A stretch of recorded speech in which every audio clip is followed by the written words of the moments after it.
It's exactly 1 year since Elon Musk bought Twitter, now known as X, and the social media company has rapidly changed since he took over.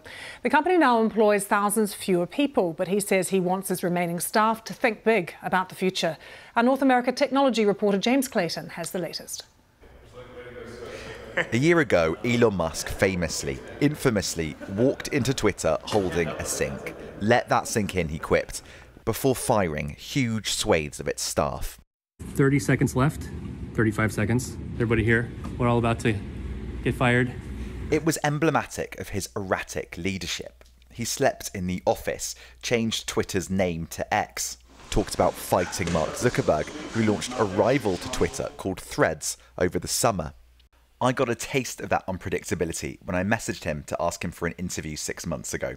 A few hours later, he was telling me he'd appointed his dog to run Twitter. I'm not the CEO of Twitter, my dog is the CEO of Twitter. Okay. But although some have left the platform, it has been remarkably resilient.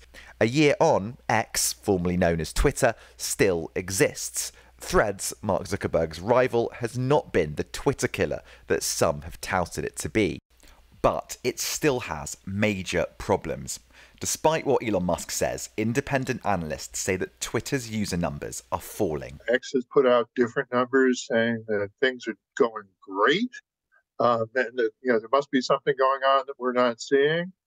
But basically everything is down on a year-over-year basis. Advertisers have also shunned the platform, and the EU has criticised it for high levels of disinformation. He hired former advertising exec Linda Yaccarino over the summer to try to bring them back. Many of you in this room know me, and you know I pride myself on my work ethic, but buddy, I met my match. But some investors say advertisers won't come back until the platform is better moderated. I think that Twitter's dying. I think it's just dying right now.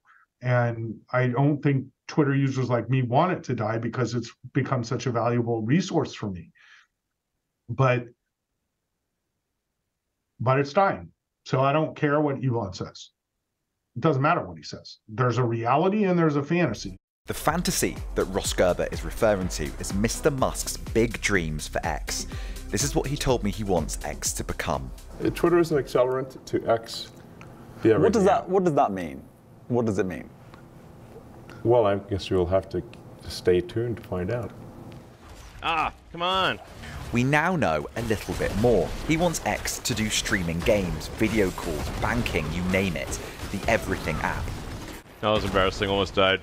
But ultimately, X still gets the vast majority of its revenue through advertising. If it's going to survive in the short term at least, it needs to bring them back. James Clayton, BBC News, San Francisco.